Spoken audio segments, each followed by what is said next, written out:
I'm back with the latest updates on the 3 days of darkness. I suggest you save this video and grab a pen and paper because we're going to go over the dates concerning the 3 days of darkness, and I will list these dates in the captions somewhere here. I'm going to be giving prophetic information on the upcoming lunar and solar eclipses and how it correlates with the 3 days of darkness. The prophetic word is based on the authority of the following scriptures. I will place them here. Feel free to write them down and study them for yourself. I receive prophetic words from the Lord based on what he is speaking through the sun, moon, and stars, and based on his holy days. When read correctly, the stars speak the story, plans, and prophecies of God. Psalms 19:1-7 says, God's splendor is a tale that is told, written in the stars. Space itself speaks his story through the marvels of the heavens. His truth is on tour in the starry vault of the sky, showing his skill in creation's craftsmanship. Each day gushes out its message to the next, night by night, whispering its knowledge to all without a sound, without a word, without a voice being heard, yet all the world can hear its echo. Everywhere its message goes out. What a heavenly home God has set for the sun, shining in the superdome of the sky. See how he leaves his celestial chamber each morning, radiant as a bridegroom, ready for his wedding, like a day-breaking champion, eager to run his course. He rises on one horizon, completing its circuit on the other, warming lives and lands with his heat. Yahweh's word is perfect in every way, how it revives our souls. Yahweh's laws lead us to truth, and his ways change the simple into wise. So what is God saying to us about the upcoming lunar and solar eclipse? Psalms 104:19 says, God made the moon to mark the months and the sun to measure the days. Jesus says in Luke 21:25-26, there will be signs in the sun, moon, and stars. On the earth, nations will be in anguish and perplexity at the roaring and tossing of the sea. People will faint from terror, apprehensive of what is coming on the world, for the heavenly bodies will be shaken.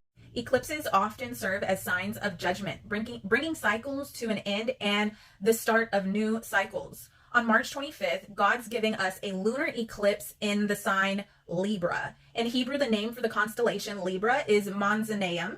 The constellation Libra represents the justice scales of God.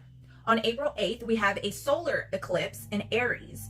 Aries represents the ram, which represents Christ. Aries represents the coming of the Lamb of God to take away the sins of the world. He came to set us free from the bondage of sin. The ram is among the first animals used for sacrifice in the Bible. The Latin name for Aries means altar.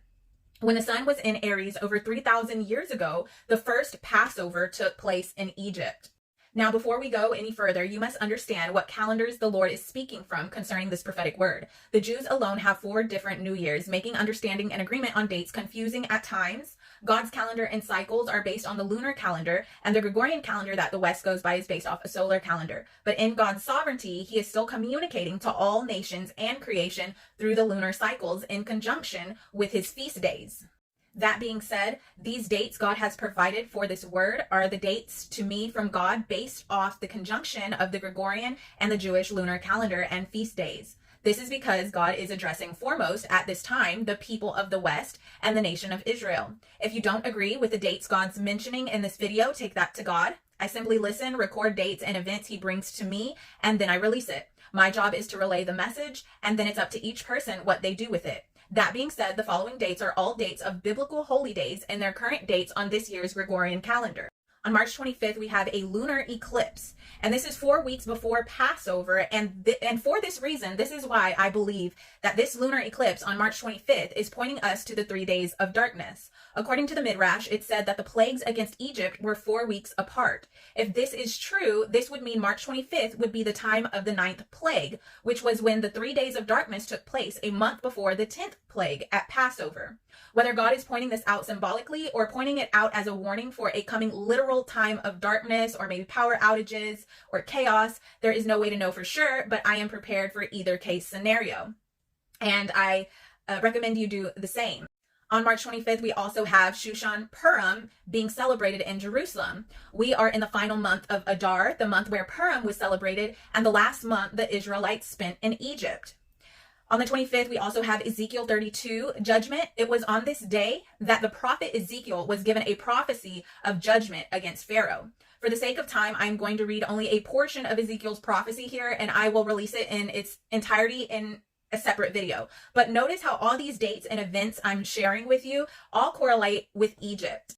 Ezekiel 32, 1 through 12 says, in the 12th year, in the 12th month, on the first day, the word of the Lord came to me. Son of man, take up a lament concerning Pharaoh, king of Egypt, and say to him, you are like a lion among the nations. You are like a monster in the seas, thrashing about in your streams, churning the water with your feet and muddying the streams. This is what the sovereign Lord says. With a great throng of people, I will cast my net over you, and they will haul you up in my net. I will throw you on the land and hurt you on the open field. I will let all the birds of the sky settle on you, and all the animals of the wild gorge themselves on you. I will spread your flesh on the mountains and fill the valleys with your remains. I will drench the land with your flowing blood all the way to the mountains, and the ravines will be filled with your flesh. When I snuff you out, I will cover the heavens and darken their stars. I will cover the sun with a cloud, and the moon will not give its light. All the shining lights in the heavens I will darken over you. I will bring darkness over your land, declares the sovereign Lord. I will trouble the hearts of many peoples when I bring about your destruction among the nations,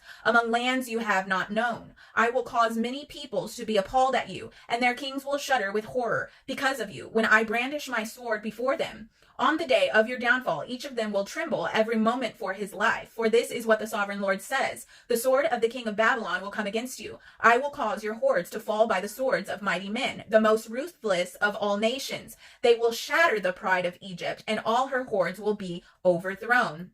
Very, very interesting prophecy, and I believe it is no coincidence that this prophecy is on the day of the lunar eclipse on March 25th. This upcoming lunar eclipse is absolutely a warning and a prophecy of judgment against the pharaohs of Egypt. The Friday following the Monday of the lunar eclipse on March 29th, we will have Good Friday, the crucifixion of Jesus according to the Gregorian calendar. March 31st, we'll move into Resurrection Sunday according to the Gregorian calendar.